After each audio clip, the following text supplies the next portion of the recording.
Welcome back, friends. This is Picks with the Professor, the podcast where a real statistics professor gives you college football betting tips. I am said statistics professor, Professor Sides. You can follow me on Twitter at Professor Sides. Today, we are talking week 11 of the 2021 college football campaign. With me today to break down all of the action is my co-host, Jack. How are you doing today? Why am I here, Professor?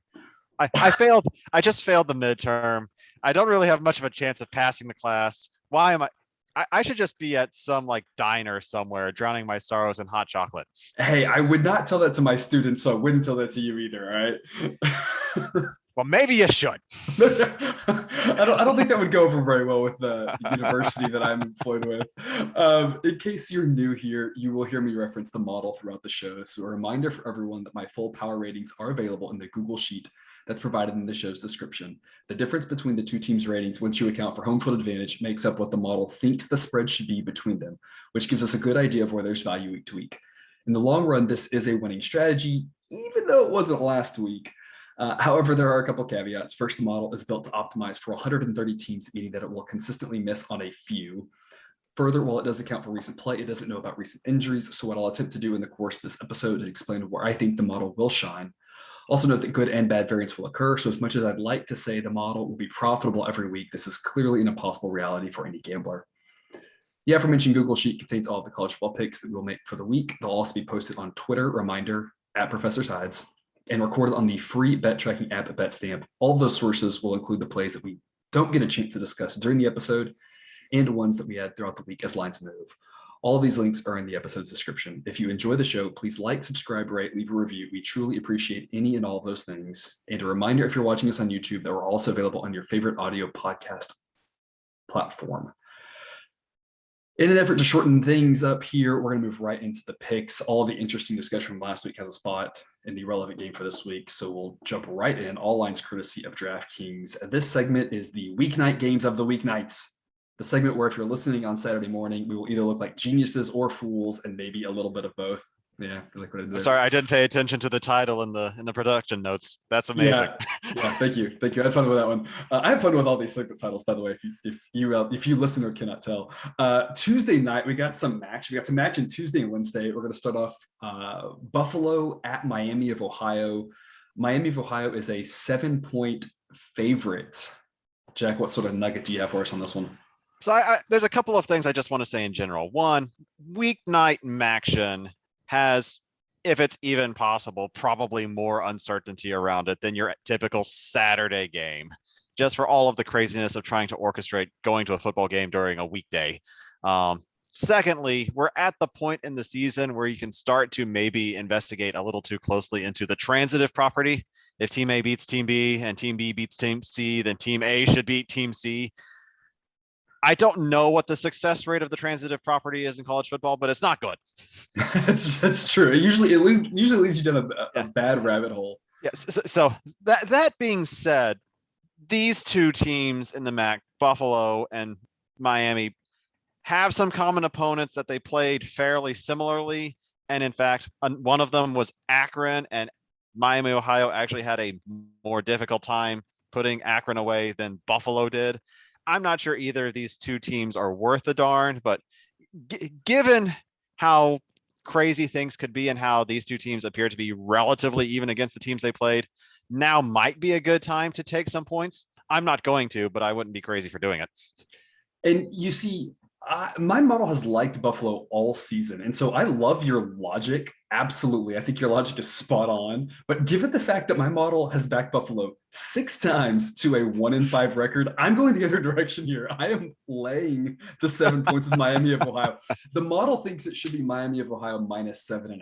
And so number one, I like the fact that the model is not backing Buffalo because it does not do well when it backs Buffalo. I think the model's finally finally. I think the model's finally figuring out Buffalo is not good. I don't know why it liked Buffalo. I mentioned at the top of the show, it's going to consistently miss on a few teams. It was consistently missing on Buffalo. Mm-hmm. The model also usually dislikes Miami of Ohio. So the fact that it's backing them kind of tells me there's something here. Like what do you think the line should be? 7.5. Okay, so it's not really backing Miami, Ohio. It's not really, it's just but like, usually if you must. If you must, yeah, because it usually is on the other side. Now that it's flipped, even though it's slipped by a small margin, I think there's something here. I like it at 7. I don't like it at more than 7. Kind of as you were talking about, Jack. There's a lot of variability here. This game could easily land a touchdown either direction, really. So at least laying 7. You have that push protection. If this number ekes out to 7.5, I do not like laying a 7.5 at that point, just because there's too much variability in these games to lay a number that big unless the team that you're backing you think is that much better. Another 7-point spread, Ohio at Eastern Michigan. Eastern Michigan is the home team. They are the 7-point favorite. What is your take on this one, Jack? So this was one where in my notes I just wrote not a clue. So I completely defer to the professor on this one. All right. The model thinks this should be Eastern Michigan -13. So I'm laying the 7 with Eastern Michigan. I think they are a much better team than Ohio. I don't think I've seen more than about 3 minutes of either one of these teams. So I can't assess anything on the field. This is just a trusting the math situation and saying that the math thinks Eastern Michigan should be a lot better. It was the other 2 directional Michigans that were involved in craziness last week, right? Oh gosh, I know I think that's right. And I know I've seen Western and Central in other games based off of the opponents that they have played. I haven't seen Eastern Michigan, I don't think, at all this season for one reason or another. So poor guys. Yeah, well, I do have 2 TVs and I usually put the laptop and the iPad up, but there's only so much screen time to go around on a Saturday. Go cover this one, Eastern Michigan, and then we'll love you. Exactly. Certainly more than we love the other Michigan schools right now. Yeah. Akron at Western Michigan is our last Tuesday game. Western Michigan is a whopping 26-point favorite against the Zips. What do you have for us here? More some general advice than anything. Don't lay 26 points on a Tuesday. I also can't necessarily recommend taking 26 points on a Tuesday because heck if I know, but if you're going to make a play on this game, I would take the points. The model agrees with you. It's only a lean for me simply because Akron is very, very bad. But yeah. Yes, but I am taking the 26 at a smaller play. The model thinks it should only be 18.5. And I think what you said makes a lot of sense there. On a Tuesday night, laying that many points, it's not to say that Western Michigan won't win by 40. But it's a lot of points. Some of these weeknight games, they have these giant spreads and a team easily wins by 10, 14, 21, something like that. We had a similar situation like this last week with a really big number. Got a pretty easy cover there as well. So the same thing here. It's just a lean because Akron's so bad, but I do think that they're worth a little bit of an investment if you're going to watch it on the Tuesday night, just because that's too many points. Wednesday night, we've got 3 more MAC games. Toledo is a 9.5-point road favorite at Bowling Green. Bowling Green made us some green early on in the season. They were pretty good against the spread to start off with. What's your take for us here? To what degree are we still giving Toledo a lot of credit for almost beating Notre Dame? Because I saw 9.5 and I was like, that seems pretty high for a Toledo team that has really just been floundering back and forth once Maction actually started. Well, and this is on the road, right? This is at Correct. Bowling Green. Correct. Yeah, I don't get it, but the last time I didn't get some lines, it really burned me last week. So I'm going to sit this one out. Well, and I think you made a good point in general with some of these weeknight games with variability, and Toledo's had that variability. So absolutely, there is a lot of variability in this one. It's a lean for me to lay the 9.5. The model thinks it should be 10.5. So to answer your question, how much credit are we giving Toledo for that Notre Dame game? I'm not sure that much. If I recall correctly in that game, it was kind of an ugly game both ways, but it was only one game. I think this is just looking at the overall body of work here. Toledo's a better team. It's only a lean for 2 reasons. Yeah, I agree. Toledo's the better team, but 9.5 seemed too high for me. And it's only a lean for 2 reasons. Number one, as I mentioned earlier, this game could easily, any of these MAC games could easily be 7-point games. There's not a single MAC game ever that would surprise me if someone won by 7.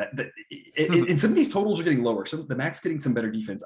I have too many memories of 5-6 years ago, where those MAC games were always just touchdown, touchdown, touchdown, touchdown, and whoever had the ball last one by a touchdown, right? And so this game could easily land 7. And so laying 9.5, I don't love laying more than 7. So that's why it's only one reason why it's only a lean. Bowling Green 6-2 against the spread this year. So I don't love going against them because, like I said, this game could easily fall 3-7, something like that. But the model does think 10.5. So I think it's worth a small investment on Toledo there. Kent State at Central Michigan. Another Wednesday game for us here. Central Michigan is a 3-point home favorite. Yeah, this line looked almost spot on to me. This is another directional Michigan school related game on which I have no idea. The model thinks this should be Central Michigan -4.5. So at 3, it's a normal play for me. I'm laying the 3 with Central Michigan. If it gets up to 3.5, it turns into a lean where I still think it's probably the right side. But I love the 3 here just because you're getting the push protection. Again, they could win by 1 or 2, but at least if it's 3, then you're covered right there. So you're more or less just trying to pick the winner. I think Central Michigan at home is I think they're a slightly better team, plus they're home. So I think Central Michigan is the side to be on in that game. And then our last one, Ball State is a short 2.5-point road favorite at Northern Illinois. And Jack, you actually have a pick for us on this one. I do, but before I get to that, quick question. So okay. I want to hear what the model says because I thought Northern Illinois should have been favored. The model thinks that this should be about a pick 'em. Okay, so I'm not too far off on that. No. All right, so official pick for me, I am going to take Northern Illinois and the minuscule number of points I'm getting, but I'm taking them because that's more than I thought I should be getting. Right. The major reason I'm doing this on top of that, this is Ball State's 4th road game in 5 weeks. That's tough right there. I mean, and like there's a light at the end of the tunnel, but that traveling tank has to be empty, though this is the MAC we're talking about. You're all staying within the state of Ohio. That's true. And I wonder if there is any research on this. I do know that I've seen research with regards specifically to hockey and the NBA where teams that go, and now these are teams that are on road trips that last a long time. I think I've seen it in baseball too, where they're going these long road trips or whatever, how teams perform very bad towards the end of that trip, that whole like we're looking forward to coming home type thing. So I've seen that. The football's a little bit different because you come home after every game, right? So I wonder if there's some effect there here too. Yeah, that's a lot of fans every week booing you. Although to be fair, in the MAC, I'm not sure how many it is, but that's a whole other story, right? I mean, true, but I mean, doesn't that put a little bit of psychological pressure on 18 to 23-year-olds? It very well could. Yeah. It's a pass for me now, just because I'm holding out. I think you're right. I think Northern Illinois is the right side. I would take them in any number of points, but I'm just going to hold off and see if I can get 3 between now and Wednesday. I'd love to get the 3. If not, I'm comfortable taking the 2.5, just like you are as well. So we'll kind of see how that goes. And as mentioned at the top of the show, we'll post this on Twitter. It'll be in the sheet and tracked on BetStamp, whatever I decide to do with this game as we get closer to it. Moving away from action, Thursday night, North Carolina at Pittsburgh. Pittsburgh is a 6-point home favorite. What do you have for us here? So, I mean, the Wake game was fun, wasn't it, guys? Yeah, I was going to say this is we can talk about the Wake game now. We can talk about the Wake game when they later on. Either one, we got to talk about that game, I guess. I mean, but you have to think about that because this is going to be a very similar type of game. But I think Pitt's defense is better than Wake's was. I think that's or generally is. I don't have a play here, but I don't see North Carolina doing this twice, though. If they do, they might be run out of the ACC. Yeah. Although that was a non-conference game. North Carolina beat Wake, non-conference game, because they wanted to keep the rivalry going. And so because the whole weird crossover thing, too many teams in the conference, right? Yeah. They wanted to make sure that the rivalry happened. So they scheduled this game to happen even on years that the conference doesn't. So they play a conference team that's a non-conference game. So Wake is still undefeated in the ACC. I mean, I'm sure that helps them sleep at night. Exactly. I think you're right. I think Pittsburgh's defense is a little bit better than Wake Forest. Pittsburgh's issue is they're susceptible to the big play. So that's something that North Carolina is obviously going to want to take advantage of. The other nugget that I would talk about here is that Pittsburgh had a nice, easy win on Saturday. North Carolina had an emotionally draining win on Saturday. short week. I think Pittsburgh's the right side. The model has liked Pittsburgh of late. It loves them here. This is a best bet for me. The model thinks it should be 9.5. So I love laying the 6. I love laying anything short of a touchdown here. I think North Carolina, like I said, is going to have a hard time doing this in back-to-back weeks. If they do, kudos to them, but I just don't think they're going to be able to stop Pittsburgh at all. Yeah. And on the road on a short week. On the road on a short week. Good luck, guys. Yeah, this is a great spot for Pittsburgh, I think, here. Friday, Cincinnati. Cincinnati's a 23.5 point favorite at South Florida. Cincinnati, what are you doing? Come on, Cincinnati. That's actually how my notes. That's how my notes started. Come on, Cincinnati. Let's go. Let's get the engine running. You're already through the part of the schedule you should be playing these close games. Yeah. And I remember specifically a few weeks ago, Cousin Jared was on with us, and he made some comment about, come on, Cincinnati, everyone's pulling for you. Don't let us down. Like, don't screw this up. And I mean, they are screwing this up. What wasn't that the Chris Berman slogan on the Sunday NFL countdown? Come on, Cincinnati, let's go. Yeah, I think he was talking about the Bengals, but in this case, we're talking about the other team in Cincinnati. Yeah, right. And I don't trust them covering this spread. Do you? Well, so here's what I'll say on this is that and people are talking about this on Twitter, right? And people have really divided themselves into two camps on this. You have the people who believe that a group of 5 team deserves to make the playoff, and they look for reasons to back that argument up. And then you have the group of people who believe a group of 5 team shouldn't be there, and they look for reasons to back that up. There's not very many people, I think, in the world, and this applies to a lot of things, right, who are looking at things objectively and then make their opinion after they see the evidence, right? So I as a statistician, and you as a statistician, I feel like we are trained to do this. I would love to see a group of 5 team in the playoff, but if they don't deserve it, I will say the same. I can go on either side of the argument based off what's happening. I mean, I am openly rooting for Cincinnati to make it into this playoff. If not in this field, then win. But this ship is starting to sink, guys. It really is. I want to see them there, but at some point, the evidence is not good. It's not on their side here. And people talk about, well, Oregon struggled here. Well, first off, I don't believe Oregon should sniff the top 4, period. I don't think they're a very good team. But people talk about Bama struggling with LSU or Ohio State struggling with Nebraska. Look, Ohio State struggled at Nebraska in a game that they led pretty much the whole time on the road against easily a top 50 team.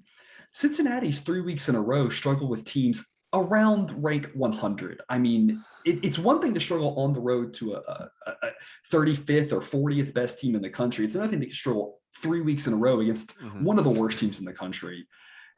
So yeah, Cincinnati really has to get it going here. They play another awful team at South Florida this week, another team that they should blow the doors off of. Cincinnati, look at what Oklahoma State did after squeaking by Missouri State, Tulsa, Boise State. Okay, I could go on. Right. Eventually, they apparently the past couple of weeks have figured it out, minus the Iowa State game. Right. It's your turn to figure it out. Right. And that's the thing is when we talk about, we can't just say, talk about one game here, one game there, whatever. It's about the body of evidence. And Cincinnati is coming up with a resume that says, they're not destroying the weak teams. And that's what you have to do. And it's not about style points. It's not about running up the score. It's about going out, taking care of business and being up 28-0 or 35-7 or whatever at the half and saying, we're better than you. And we're going to stomp you. And they haven't done it. And they should against these bad teams. Okay, apparently the professor and I care way too much about Cincinnati. I think, everyone's talking about Cincinnati, so we should give them their due diligence. Here's the thing about this game. It's a Friday night game. Everybody's been watching. I don't know if that means anything or not. The model. Will everyone be watching? State high school playoffs. That's true. The college football world will be watching, I guess. The model says this should be minus 27. I mentioned this in weeks past. My model is not built to like favorites. So when it likes favorites, I roll with it. I'm laying the 23.5 with Cincy as a normal pick. I don't love it. I'm scared of them. I don't trust them either. To me, this number, however, if you just here's the thing. Cincinnati's looked like garbage the last 3 times we've seen them. The model knows that. The model's accounting for that. It's not just burying its head in the sand and saying, It's like a person, right? But the model isn't just burying its head in the sand and saying Cincinnati should make the playoff, right? It has that data, and it has the data about South Florida, and it still Yeah, says Cincinnati should win this game by 4 touchdowns. and it's no prettier on paper than it was on the ice. No, No. not at all, not at all. And so, like I said, I'm nervous about it, but I think there's value in this, and like I said at the start of this segment, if you're listening to this Saturday morning, I may look like a fool here talking about this, but I think there's value at this number, especially on the south side of 24 here, knowing that everyone's afraid of Cincinnati, everyone's seen what they've done, and at some point, South Florida is just really bad, and at some point, Cincinnati's going to go out there and do what they should do and run away with the game. So I'm hoping they do. I'm laying the 23.5.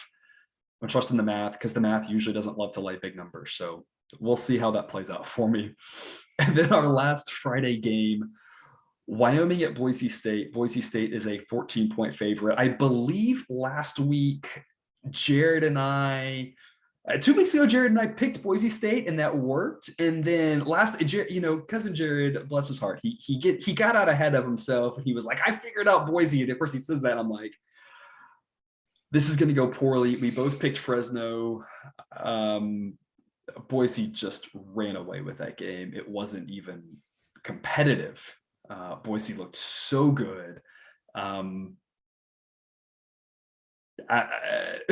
What do you have for us on this one, other than you told us so about Boise?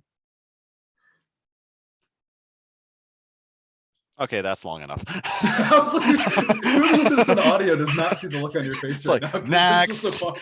I'm sorry. Do you want me to analyze a Boise State game after watching you guys make your best effort to analyze Boise State games? I think I'm done here. Moving on. Okay. All right. Here's what I'm going to do. I am pushing my chips to the middle of the table. I'm going all in on this Boise State team. At best bet, Boise State -14. The model thinks this should be Boise State -17.5. I think Boise State's figuring it out. They're starting to play really well. Our decade-long history with Boise State, ups and downs, all those players are gone, all those coaches are gone. I think this Boise State team is figuring it out. I think they go out and take care of business against a pretty mediocre Wyoming team. I was thoroughly impressed with how they looked last week.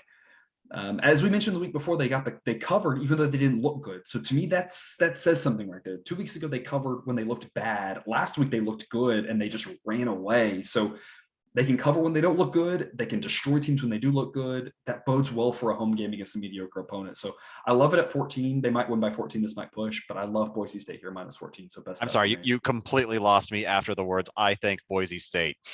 Touche. All right, moving on to the games you care about.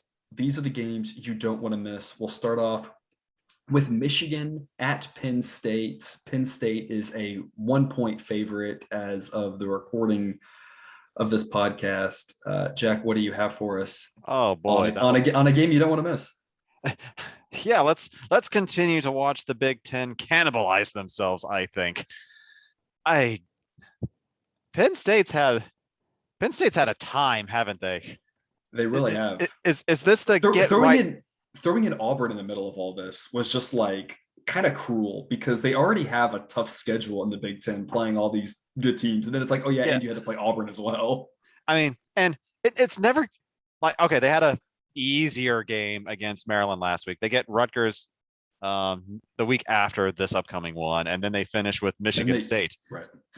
Like, just where was the break for these poor guys? I feel like it's a lot of these teams are in this boat. I remember we talked a couple of weeks ago projecting out what the playoff would be in these Big Ten teams or whatever. And it's like, I'm not going to try to project anything with the Big Ten. Just let them all beat each other up. Maybe one of them comes out of it with one loss, but they could all end up with 2 out of all this. Penn State feels like that team that's going to go to a bowl game against someone who is way outclassed by Penn State. It's very possible. One of those 4 teams very well could, especially considering they have those weird tie-ins with you made the conference championship game, so you get to go to a better bowl than you should, meaning it's someone else drops even further. Yeah, but I mean, Ohio State's going to win the Big Ten and go undefeated doing so. So the Penn State beating Michigan might as well happen.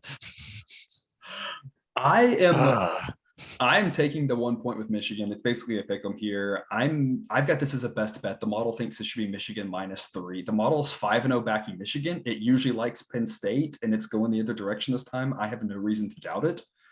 I've been on this Michigan train since like week 3. I jumped off of it against Michigan State. That worked pretty well. I jumped back on it last week. It covered. I'm still on it this week. That doesn't mean it will continue to work, but I've pegged Michigan. My model has pegged Michigan really well this year. You took the stop at East Lansing and then hopped back on. Hopped right back on. So Penn State is a tough place to play at, but this is also an 11 a.m. kick. So I think that might hurt their edge a little bit. We've talked about that before, right? We have these really tough places to play. There is that little bit of boost for a night game. I think Michigan's a good team. They really took care of business last week in what people were considering a trap game. They went out and dominated, and they played pretty well against Michigan State in that game too. Didn't get the W. If they play as well as they played against Michigan State, I think they beat a Penn State team that I think is a little bit of fool's gold. Penn State covered last week only because of a pick 6, 80-yard pick 6 at the end, where Maryland was driving to make that a 1-score game. Got inside the red zone. I just don't think Penn State's in the same class as Michigan here. And so that's why I think Michigan should be a field goal favorite here. So best bet for me, take Michigan money line +1, -1, whatever it happens to be wherever you're at. They go into Penn State, I think, get the win. The big noon kickoff game for Fox, Oklahoma at Baylor. Oklahoma is a 6-point road favorite. What do you have for us here? As a fan, Professor, how did Bohannon's last throw treat you in the TCU game? I mean, for those who didn't watch, Baylor's already in long field goal range, down 2 with 2 timeouts left. They probably need another first down before you realistically can kick, but you're sniffing it. Yeah, you got plenty of time and timeouts. Plenty of time. Yeah. That throw hurt. Yeah, it did. And look, we talked about this last week. I picked Baylor. I picked Baylor. Right. And I said I couldn't make him a best bet because I just did not know what would happen with the Patterson firing. And we talked about that just adds in a layer of variability. And of course, we find out at the half that, Patterson was still there. Worked all week helping them devise a game plan. Because like we talked about, those two teams hate each other, right? Yeah. So that was a wonky game. If people talk about that as a trap game or whatever, looking ahead, I don't buy that at all. I think it can't be a trap game if everyone's talking about it as a trap game. Everyone hears that, right? To me, the trap game happens maybe in non-conference early in the season, right? That sort of thing. But I mean, yeah, they weren't looking ahead. No, I mean, but it's not a great look to have a big old sign that says caution trap hole and you still walk right into it. Yeah. But this is one of those things where TCU has always played Baylor and Texas both better than they've played everybody else. I don't think it means much. I don't take much from that personally to say that how that affects this week for either team. If you're I think it's TCU OSU or this Baylor. No, I think it has more with like the personnel TCU started that game with, as opposed to any kind of mental games that happened due to Patterson or other reasons. I think brand new quarterback who no one had any tape on. Yeah, man. We have tape now. We'll be watching that for a bit. That was quite the game. He did put on a clinic here. I'm taking Baylor +6. The model thinks this should be +3.5. The model's 4-1 when fading Oklahoma this season. It does tend to have a bit of a Baylor bias, like we talked about at the top. It's gonna consistently like or dislike some teams. This also isn't the same OU team that you've been fading. It's not, except that that same OU team that had Caleb Williams at quarterback went into Kansas and tried to lose outright as 400-point favorites or whatever they were, right? So I don't know what to make of Oklahoma. I think this is a situation where Oklahoma either comes in and dominates or they probably lose outright. But I like getting +6 because this could easily be a 6-point game. Obviously, if it gets to 7, you start liking it a whole lot there because Oklahoma could easily win this game by 7. Baylor's got a pretty good defense, though. Oklahoma, when they've run away from some teams and they've put up a ton of points, it's been against some bad defenses. Oklahoma in that second half in the Red River game, right? Texas defense has been pretty shaky. Oklahoma put up a ton of points against Tech. Their defense has been kind of shaky, right? So Baylor's defense is much better than those teams. So they should be able to hold OU down enough. Those 6 points might be valuable. Again, the model thinks it should be 3.5. So I'm taking Baylor. Also, Cousin Jared sent in a few picks. Cousin Jared has sent in a pick on Baylor as well. He's taking these 6 points. So no reasoning from him on that other than I lack the faith. I lack the faith. Speaking of Cousin Jared, his alma mater, Texas A&M, is at Ole Miss. He did not send in a pick on this one, but A&M is a 2-point road favorite. What do you have for us here? I honestly haven't paid a crud ton of attention to Ole Miss lately. The Liberty score kind of like was an interesting one because I think that was Ole Miss was up 14-0 like really early, and then they just kind of set it on cruise control. So I don't know if that game was ever in doubt. Not really. Okay, so and that was my thought because people didn't really make like a big stink about it. Yeah. So maybe Ole Miss has been preparing for this Texas A&M game since halftime of Saturday. It's very possible. It's very possible. I don't know. It should be a great game. It should be a great game. I am taking the 2 points with Ole Miss. The model thinks this should be about a pick 'em. I have A&M as a better team, but Ole Miss is a tough place to play. So I like getting 2 points. I'd love if I could get 3. If you can get 3, this becomes the best bet for me. As it is, I think this is a toss-up game. Take the home team, take the team getting points. This should be a fascinating game. A&M has 0 offense. Only really got on the board against Auburn on, I believe it was a scoop and score, I think it was a fumble return, not a pick. But their defense scored against Auburn. Otherwise, they couldn't score at all, couldn't move the ball at all. And you have Ole Miss, who their defense is better than last year, but that's saying almost nothing, and has quite the offense. So this should be an interesting clash of styles here. So yeah, not really sure what to expect there from a total standpoint. Does Jared have a pick for this one?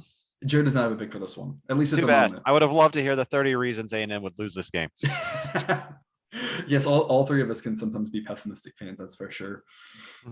North Carolina State is at Wake Forest. Wake Forest is a 2.5-point home favorite. We've already covered the Wake Forest UNC game from last week. What do you have for us on this one? So, NC State feisty, but I mean, this seems like one of those historical games where the team that lost on the road comes back home and they're angry. Like I don't love Wake enough to make a pick on this, but I could see Wake actually like working as hard as they could to just blow NC State out of the water in this one. Cousin Jared is making a pick on Wake Forest. He is laying the 2.5, so he's got a little more faith than you do. I'm passing on this. I actually have NC State as a 1-point favorite, but I'm waiting for 3. I don't know if it'll get there, but I'm hoping to get a full field goal with NC State. I like NC State. I think they're a pretty good team. They were a best bet last week. They were an easy winner. I think we're into the part of the season where I'm nervous about Wake Forest's depth. The idea being everybody starts feeling injured at this point of the season. Everybody starts to have to play a little bit fewer plays. Wake Forest they keep talking about their whole the slogan this season. It kept hearing was good to great, right? Go from a good team to a great team. They keep talking about they have more depth. I know they're working their way there. I'm just not sure it's there yet. I'm a little nervous about that. So I'm not. If I was going to take Wake Forest, I at least do like it at 2.5 over the 3 that I might get to. But I'm just nervous that NC State is just a better team overall, and that people aren't really giving them the respect they deserve. So it's a pass for me right now. We'll see where this line goes. I mean, I say all of that. Is this winner of the game goes to the conference championship game? I could not even tell you which team is in which division in the ACC, because they do that weird thing where they name both of their divisions like something about the body of water, and half the schools don't touch the body of water. So I don't know. Yeah. They're both in the Atlantic. Okay. Wake is undefeated, as we've discussed. Right. Undefeated after losing to another team in the conference. NC State 4-1. So winner of this gets the driver's seat for the conference championship. And I don't think NC State has much left on their schedule. Yeah, so a big game. Okay, so then they get Syracuse, and then they finish at home against North Carolina. So NC State, North Carolina is going So to might actually be meaningful. Right. So if Wake wins this, they are really comfortably in the driver's seat. If NC State wins it, they're in the driver's seat, but it's not a lock yet. Right. Yeah. And then people are going to ask, why was Wake UNC not a conference game? Right. Because I feel like they got overlooked this last week. It should be a fascinating game. I definitely am going, even without a play, I definitely want to see how this one plays out. Right. Well, I've been writing both these teams for the last several weeks. Knowing the stakes, I don't know if that makes me more or less certain that Wake will blow NC State out. Right. Our last game in this segment of the games you care about, Notre Dame at Virginia. Notre Dame is a 4.5-point favorite. Virginia's quarterback is questionable 2 weeks ago in that fantastic game against BYU, as they were they had the ball there. They were driving late. He got hit and comes off, and you could read his lips coming off. He said, "My rib is broken." And he wasn't like he was walking off. He's walking off. He's like, "Yeah, my rib's broken." And I'm like, I mean, adrenaline, I guess. I don't know. He'd know, right? I trust him. I'd be on the ground screaming my lungs out if I had a broken rib. Wouldn't take long with a broken rib. You wouldn't be able to get a deep breath in. That's true. I would just be pounding my fist on the ground. Yeah. So no, with quarterback concerns, hard pass from me. Right. It's a pass from me as well right now. What I will say is that my model makes this a Notre Dame 4-point edge, assuming that Armstrong is playing in this game. So I don't know what the line is assuming. I don't know if that number is people assuming he will play or won't play. Here's what I will say. If he does not play, I would lay anything under a touchdown with Notre Dame. I think that's a pretty big adjustment there. Mm-hmm. If he does play and this number stays around this point, it's probably still a pass. So we'll kind of just see, again, the key takeaway here as the week goes along and you hear about his status is if he plays, I have this as Notre Dame -4. If he doesn't, without having the without knowing exactly what to adjust to, I would say that's Notre Dame -8 to 10 probably feels about right. Given that Armstrong is such a good quarterback. So a number to watch as the week moves along with his status up in the air. A new segment here this week, I'm calling this one, That's a Big Number. This is where we discuss some games with large spreads. We have 4 of them here. One of them is just a straight up laugher. We're going to start with one that could have been a laugher at the start of the season, but isn't because of the way the home team hasn't looked that great this season. UConn at Clemson. Clemson is a 40.5-point favorite. Clemson at the start of the season would have been at least a 50-point favorite in this game. What do you have for us on this one? I think you wanted to talk about this one. This is a laugher for a different reason, because you're like, you have no idea how badly I wanted to take these points. Because I'm like, because Clemson has scored 40 once this year. Who did they score 40 against? Oh gosh, it was the worst team on their schedule, pending UConn. Right. Hang on, I'm looking it up. I was going to say, was it a team that's worse than UConn? South Carolina State. Are they worse than UConn? I don't know. I don't have that's the only reason. That's the only reason I didn't pull the trigger. I was like, I don't know if UConn could beat South Carolina State. Right. We'll have to consult. I see Sagarin has ratings on FCS teams. We'll have to consult Bill Connolly over with his SP Plus and see what he thinks about UConn, South Carolina State. The most Clemson has scored against a team with a pulse is 30. But we don't know if UConn has a pulse. Yeah, it's like it's so scary. But I'm like. Yeah. We've been trashing this Clemson offense all season. And, I think Clemson got a legitimate 30 against Louisville as opposed to that trash cover 30 that they got against Florida State. So maybe they've got some pieces together and that's all they need to cover this spread. But I'm not putting my faith in Clemson right now. Look, I don't know. I didn't pull the total for this game. Something to look at. UConn team total under, whatever it is. If it's 0.5 under, I don't see UConn scoring in this game. UConn's offense is historically bad. Clemson's defense is very good. Mm-hmm. Maybe they get a garbage score. Maybe they get a garbage field goal at the end of the game with the backups. But look, I still think UConn starters versus Clemson's backups can't move the ball. because Clemson just has so much depth on the defensive side of the ball. I just can't see UConn scoring. So something to think about, UConn team total under. I just don't see them scoring. I see Clemson pitching a shutout. Maybe UConn gets a field goal. Total I see from Caesars is 49. 49. So that would make the team total like 4.5 or something. Yeah. 3.5, whatever. I'm laying the 40.5 with Clemson as an official pick. The model makes this 44.5, and my model, as we talked about, is not built to lay big numbers. That's a big number. That's a big number, but the model thinks it should be bigger, and that doesn't happen often. So, hey, I'm laying the 40.5 with Clemson. Like we talked about, that's a mountain for Clemson. It is, but if they got 30 against Louisville, whose defense is okay, and if we'll call the 20 whatever they got against Florida State real points, Florida State's defense is much better than UConn's. They should be able to put up 50. We'll see. It's a game you don't want to watch, that's for sure. Next one is an even bigger laugher. New Mexico State at Alabama. This game basically broke my model.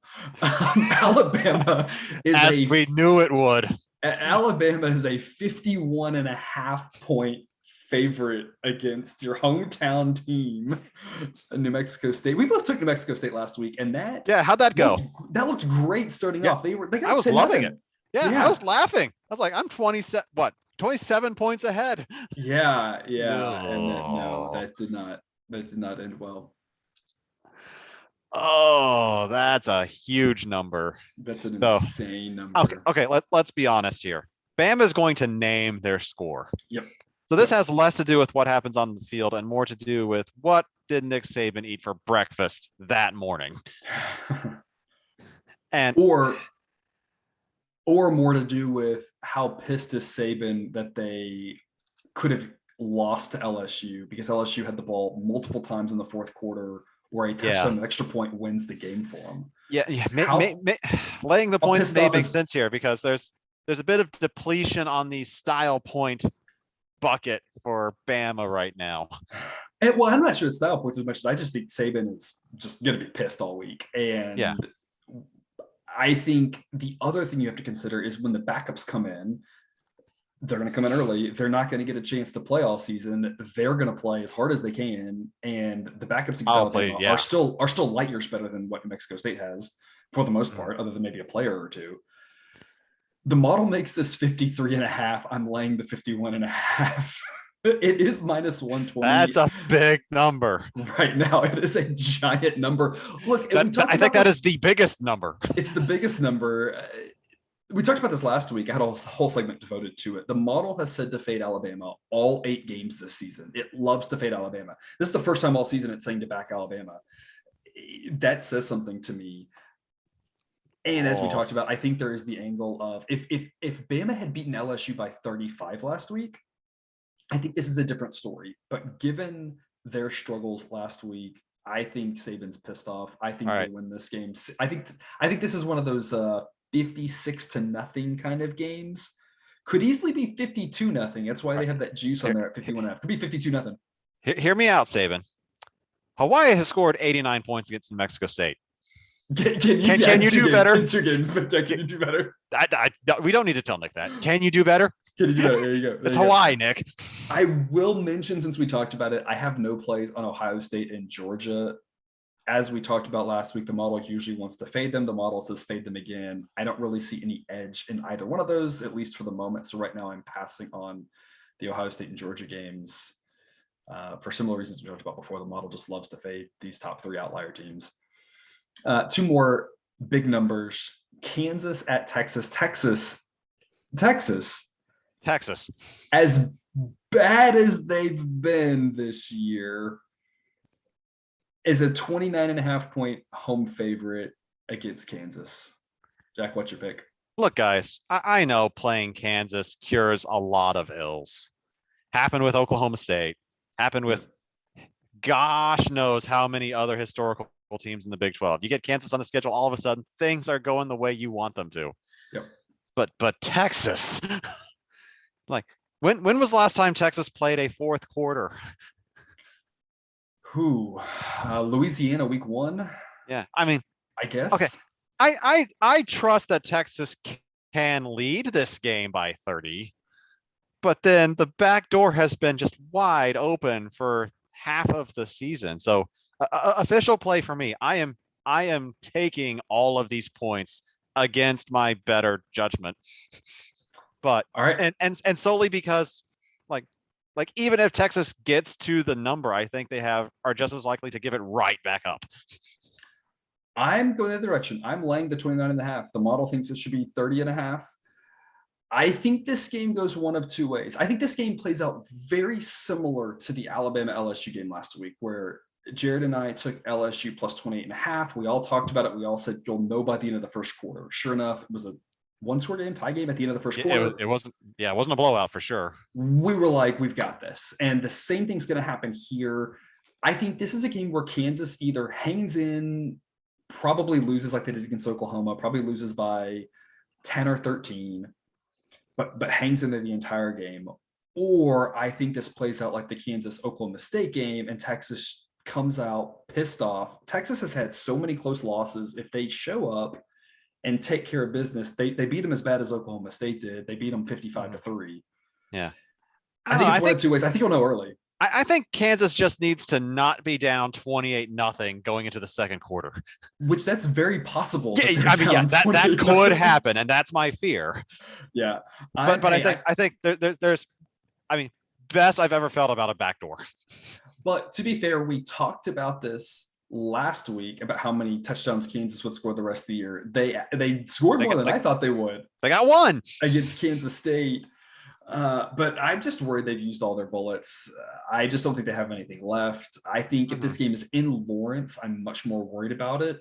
Kansas always plays a couple of teams well. They're not just one, usually two, usually maybe sometimes three. I heard Kansas beat Texas in Lawrence one time. They did. That is true. But in no one talks about that. No one talks about it. In Austin, I think Texas runs away with it. So I'm laying the 29.5 with Texas. I'm not worried about a backdoor there. I think they'll be up 40 in the fourth quarter. And our last one, another big number, another team that has not been good, but is coming around a little bit as of late. Wisconsin is a 24-point home favorite to Northwestern. What do you have for us here? Northwestern. We had such faith, such hope. Though it turns out scoring 21 against Michigan State might be the best thing Northwestern's done all year. Yeah. I mean, Wisconsin has been playing better. I think this number is deserved, and I don't see where Northwestern's going to find the points necessary to keep this close. Yeah, 2 weeks ago, if you said Wisconsin minus 24 in this game, I would have said there's no way. The way Wisconsin's played the last couple of weeks, I'm not saying that Wisconsin's got it figured out and they're going to now win the Big Ten, but they are starting to look a little bit more like the team we all kind of thought they might be. I mean, they beat Giant Killer Purdue a few weeks ago. Turns out that's actually something, apparently. Yeah, absolutely. This is the best bet for me. Wisconsin minus 24. The model thinks Wisconsin should be a 26.5-point favorite. I'm not sure Northwestern has much of a pulse anymore. I think this is one of those where it's hard to make this number too big for me, just because I kind of think this plays out a little bit like last week's Wisconsin game, where they just go out and steamroll their opponent. As weird as that is to say, I think they've figured out at least how to beat up on the bad to mediocre teams in the conference, and Northwestern squarely is one of those teams. That wraps us up for the That's a Big Number segment. Moving on to one that we've had for several weeks now. You don't have to watch them to make the monies. This is where we remind you that every winner pays the same, even if it's not a sexy matchup. We've got 6 games here. A couple of them maybe not bad. A couple of them you do not want to watch. You don't have to watch them. That's the reminder. Kicking us off here, a game that historically has been fantastic, but in the last couple of years has lacked a little bit of luster. Miami is a short 2.5-point road favorite at Florida State. What do you have for us here? All right, audience, please hear me out. Watch this game. Okay. I have no idea what silly things are going to happen in Tallahassee on Saturday, but I guarantee you there's going to be at least one thing none of us has ever seen before. I mean, this matchup has sometimes included those sorts of things. That's for sure. And gosh, what like what Indian burial ground? Well, I guess Seminoles. Maybe that's a little too close to home. Yeah, But it might be, like, might be. what is going on at Florida State Stadium? Yeah, and Miami as well. I mean, you got it from both ends Yeah, there. You have Florida State been involved in some wonky finishes this year, and then you have they Miami, who 50% of their games have just been holy cow nail biter last drive type games. they should just play this game in Orlando. There you go. This is a best bet for me. Miami -2.5. It's a best bet because I think that Miami could easily win this game by 3. They could easily win it by 4. They could easily win by 6 or 7 as well. The model thinks it should be a 4-point Miami win. Kind of as we talked about, this should be a crazy close one-score game, but Miami's the better team, and I'm laying less than a field goal. So I love this here at 2.5 for Miami. Also, Miami seems to really still be playing hard. Florida State, I'm not so sure they are. I faded Florida State as a best bet last week, and that worked out pretty easily. Going back to that well again here today. Georgia State is at Coastal Carolina. Coastal Carolina is a 10-point home favorite. Coastal Carolina got me and cousin Jared to the window last week in just a monsoon. That was insane, that game at Georgia Southern. I don't know if any of y'all saw that. Jack, what is your pick for us on this game? Official pick. I love Coastal. I cannot wait to see what Coastal does in this game. I'm particularly happy that we get them back on a Saturday schedule, where maybe their conference games will make a little bit more sense than the crazy midweek action that we saw with Troy, App State. We could go on. Now that we're on a more routine thing, I think Coastal's a much better team. So I'm hoping they won't have any problems putting this one away. I agree with you. It's an official pick for me as well. Coastal Carolina -10. The model thinks this should be 17.5. Thinks they're a much better team than Georgia State. So absolutely, I agree with you. Both of us there on Coastal Carolina laying the points. South Carolina is at Missouri. South Carolina is a 1.5-point road favorite. And I think you have a pick for us on this one as well. All right. So I have been hating on Mizzou all year. And Mizzou, I'm going to pick against you again, but it's not so much your fault this time. So official pick for me, I'm going South Carolina. I am playing a corollary to the Bama theorem, where after you play Bama, you're just like completely drained. Right. Mizzou played Georgia, and they got to lead for 5 glorious minutes, and then they got the doors blown off of them. Yeah. And I don't think that's an easy thing to recover from, even though their name isn't Bama. So I'm expecting South Carolina, who's the better team, to just have an easier start to this game than Mizzou will. Yep, it's a solid angle there. It's a best bet for me, South Carolina -1.5. The model thinks it should be South Carolina -4. The eyes say it should be even more than that. This line makes no sense to me. Missouri is bad. They haven't covered all season. Last week they covered the closing line. They covered the closing line. They didn't cover the early line, I guess, depending on when you got that number. It was right around that number. I think that might have been the first time they've covered either the opening, middle, or closing line all season. I think you're right. I think I saw that.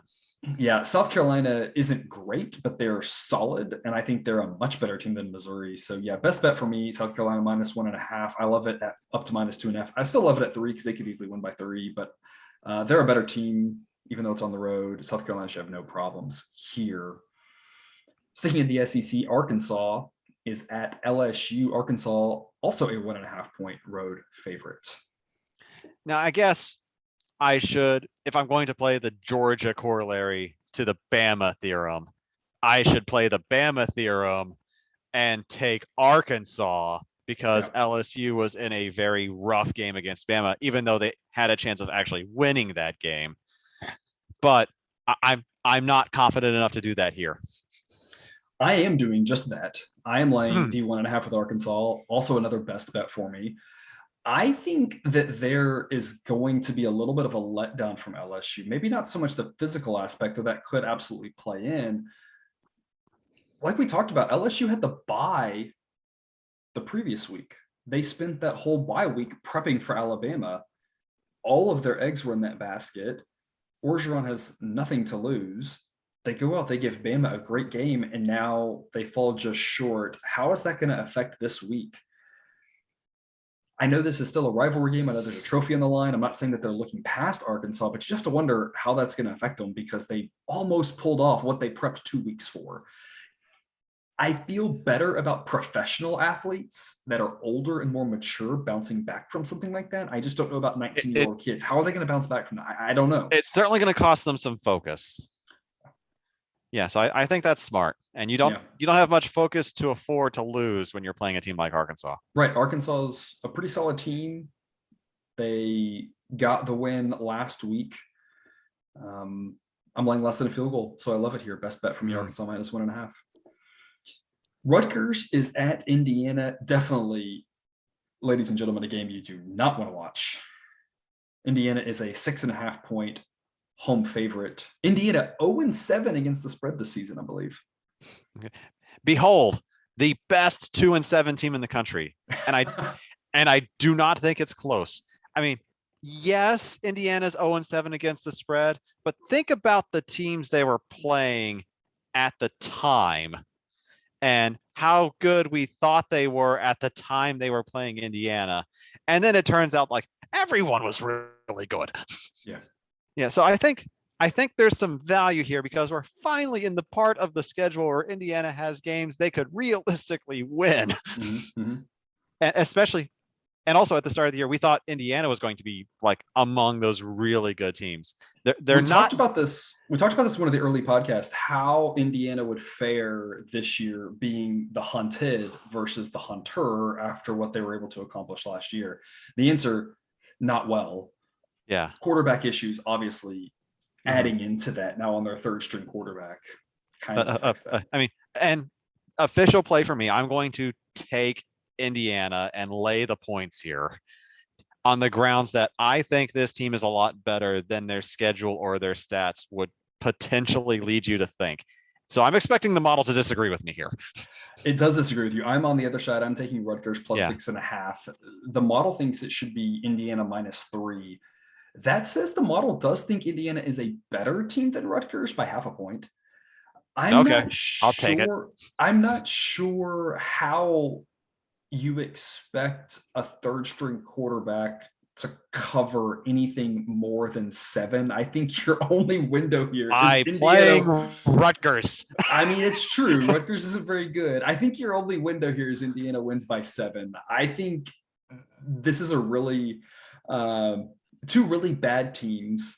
I love getting 6.5. I would love getting 7. I think Indiana could easily win this game by 3, 4, 6. Would not shock me at all. And all of those, I'm a winner with Rutgers, so I'm on Rutgers. I do agree with you. Indiana at 0-7 against the spread might be a little misleading, but I just can't trust a third string quarterback, even playing a team as bad as Rutgers. And then our last one for this segment, Air Force at Colorado State. Air Force is a 2.5-point road favorite after that heartbreaking loss last week to Army, a loss where they forced a fumble in overtime.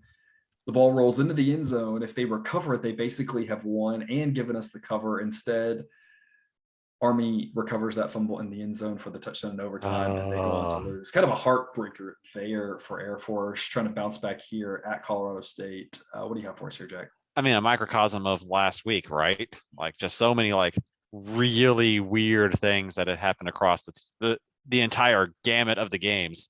Yeah. So many things, it's hard to keep them all straight. I mean, who do you trust more to bounce back? Air Force from that, given what that game against Army probably means to them, or LSU? I feel like these are two very similar stories. Yeah.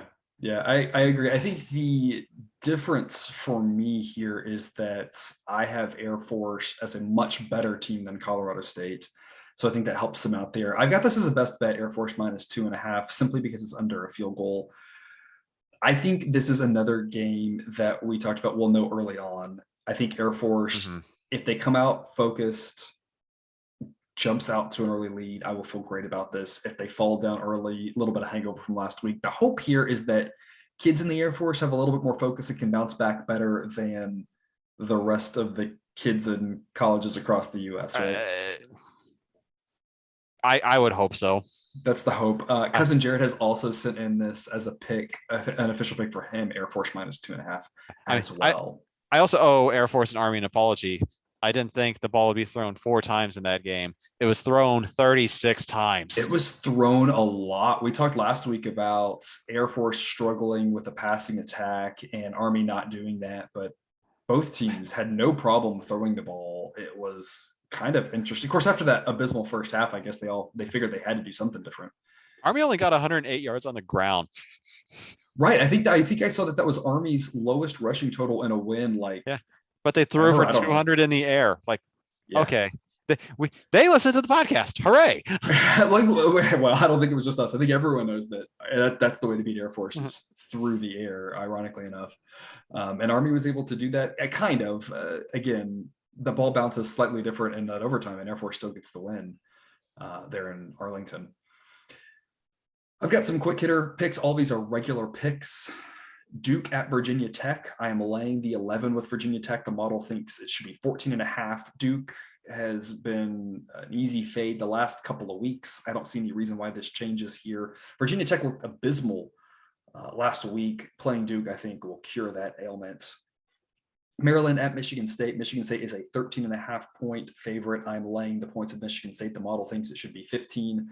Michigan State let me down here this last week against Purdue, but I think they get right against a Maryland team that just cannot get out of their own way. I tried to back Maryland last week. I did back Maryland last week. Couldn't they let the world down, Ryan? Or they let yeah. Syracuse is at Louisville. Syracuse is getting 3.5. I'm taking all 3.5 points. It is -120 right now. The model thinks it should only be 2.5. Who the heck knows what will happen in that game? So I like getting over a field goal. Western Kentucky is an 18-point favorite at Rice. The model thinks Western Kentucky -20, so I'm laying the 18 there. Rice isn't very good. This should have a lot of points in it, and so I like Western Kentucky to be able to score kind of at will against Rice. Charlotte at Louisiana Tech. Louisiana Tech is a 6-point favorite. I'm taking the 6 points with Charlotte. The model thinks it should only be a 4-point spread. Louisiana is a 6-point road favorite at Troy. I'm laying the 6 with Louisiana. The model thinks it should be 8.5. So crossing 7 and then getting the push protection there on 6. I like Louisiana. Arkansas State at Louisiana Monroe. Louisiana Monroe is a 3-point home favorite. I'm laying those 3 points. The model thinks 5.5. Louisiana Monroe, heartbreaking loss last week against Texas State. I tweeted about this. They would have had the cover if they could make an extra point. They would have a cover if the Texas State running back decides, I don't have to score when the team's letting me score. I think they bounce back here with a win against a worse Arkansas State team. So I like Louisiana Monroe -3 there. Georgia Southern at Texas State. I'm laying the 2.5 with Texas State. The model thinks 3.5. So it's only a 1-point difference, but that's obviously a key number on that field goal. Once it gets to 3, it's a pass for me. So it's a play at Texas State -2.5. Sticking in the state of Texas, UCF at SMU. SMU is a 7.5-point favorite. I am taking the 7.5 with Central Florida. The model thinks it should only be a 4-point differential. So getting 6 and 7 there, I think that's got a lot of value for Central Florida. And then the last one in the segment, UAB at Marshall. Marshall is a 6-point favorite. I'm laying the 6 points. The model thinks it should be an 8-point spread. And then Cousin Jared has a couple of extra picks he sent in. This is usually when I give him the floor, but he's not here. So I will pass along his 2 extra picks. And again, he will make plenty more throughout the week. I will retweet those. They are tracked on the sheet and on BetStamp. He likes the over in South Alabama at Appalachian State. That's over 55. He is also taking a 1.5 with Cal at home against USC. I mean, why not? This is a pass for me for now because I don't know who's playing in that game. Cal and Stanford both had all sorts of COVID protocol, injury, whatever issues last week. Like Stanford and Cal both missed their quarterback. I know Cal was missing like half their team, it seemed like. I just want to wait on this one and see how it plays out. Cal lost to Arizona last week, so shout out to Arizona for finally getting a win. But against half a Cal team, I don't want to discount it. They got a win, so congrats. But yeah, I want to see how this plays out. Who's back? I haven't looked into the situation yet. We record this again on Sunday night, so there's not a lot of information out at the moment. If Cal has their full stable of players, I think that Cal's the right side to be on there. I think they're a better team than USC. USC's all over the map, and Garbers has played really well this year here of late. So just want to see who's playing for Cal and Stanford for that matter as well. And then we're going to wrap up here with our After Dark segment. If you're a night owl who loves college football, this is the segment for you. We have 3 games. The first one is Washington State at Oregon. Oregon is a 14-point favorite. What do you have for us here? Oh boy. So logic would dictate that with a Wazoo coach who was fired a couple of weeks ago and a superior Oregon team playing at home, like this seems like a no-brainer. But again, if Washington is not involved, I don't know what's going on in the Pac-12. That's not a crazy thought. I am taking the 14 points. I like it at 14. Below 14 is tough because Oregon could easily win this game by 14. We know it's a key number. The model thinks it should be a 12-point spread. Oregon struggled to put away Washington last week. Washington's better than Washington State, I guess, but that's just a lot of points for an Oregon team that I just don't think is that good. And they have really struggled to put away teams that they should put away. So I think there's some value here on the plus 14. This feels like a situation where when you look at the power ratings, Oregon is slotted in a spot where they're too low if they're playing a good team, but they're too high if they're playing a bad team. And I don't know if that'll hold. I don't know if it's a small sample size kind of glitch, but as is, I just think that there's some value here at Washington State, especially at plus 14. So I'm taking all of those points there. And then 2 Mountain West games that should be a lot of fun if you're up late Saturday night. Utah State at San Jose State. San Jose State is a 4-point favorite. Oh man, I was very tempted to take Utah State because you have to think that, even if it's against New Mexico State, a comeback like that has to make you feel good because not only did you win, you won going away. Mm-hmm. And I've not been a huge fan of San Jose State this year. So this seems like a game that Utah State could actually just win outright. Mm-hmm. But I'm again, no real urgency to pull the trigger on this one. I think you're right. The model makes this a 1-point game. So really a toss up. Getting 4 points shows a lot of value. So it's an official pick for me, Utah State plus 4. It's also an official pick for Jared, Utah State plus 4. San Jose State has not been that good this year on the whole. So Utah State, I think, has a lot of value there above a field goal. And then Nevada at San Diego State, 2 teams that are confusing, in my opinion. I don't know what to make of either one of them. San Diego State jumped out to a 2.5-point favorite. What do you have for us here? I mean, what percentage of each of these teams is going to show up this week? Yeah, I couldn't tell you that one. I mean, this has the potential to be a great after dark game. Mm-hmm. And a potential to be a blowout in either direction. Exactly. I don't trust either of these teams, but on average, they're amazing. Yes. On average, they are very good Mountain West teams. This feels like a game where I personally tend to go to bed on these games at about halftime. I feel like this is a game where either team could be up double digits at the half and lose, and I wouldn't be surprised. Or either team could be up double digits at the half and win by 30, and I wouldn't be surprised. Or it could be a nail biter the whole way. Anything could happen in this game. It wouldn't surprise me. These 2 teams are just Jekyll and Hyde every week, it seems like. Yeah. I'm laying the 2.5 for San Diego State. Here's why. The model thinks that on average, San Diego State is a better team. Again, we don't know which team will show up, but on average, if they're the better team, there's some thick tails in this distribution. There are some thick tails in this distribution. They're the home team, and I'm laying less than a field goal. So the idea for me is don't overthink this. Pick the home team when it's less than a field goal, especially if you think that home team is a little bit better. Again, a lot of variability in this game. So this is one that I would not recommend. I would not recommend chasing and throwing a large number, a large percentage of your bankroll on this game because who the heck knows what's going to happen. But if you are interested in some action, I think the smart play under a field goal is to lay the points of San Diego State just because they're the home team here. it could easily be a nail biter. And then, like I said, you're gonna love having the better team and not having to lay more than a field goal. It could be a blowout, and it doesn't matter, obviously. But I think there's a little bit of value here at San Diego State, so I'm laying the 2.5 there.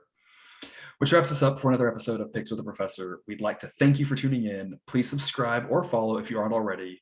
And remember, you can eat your betting money, but please don't bet your eating money.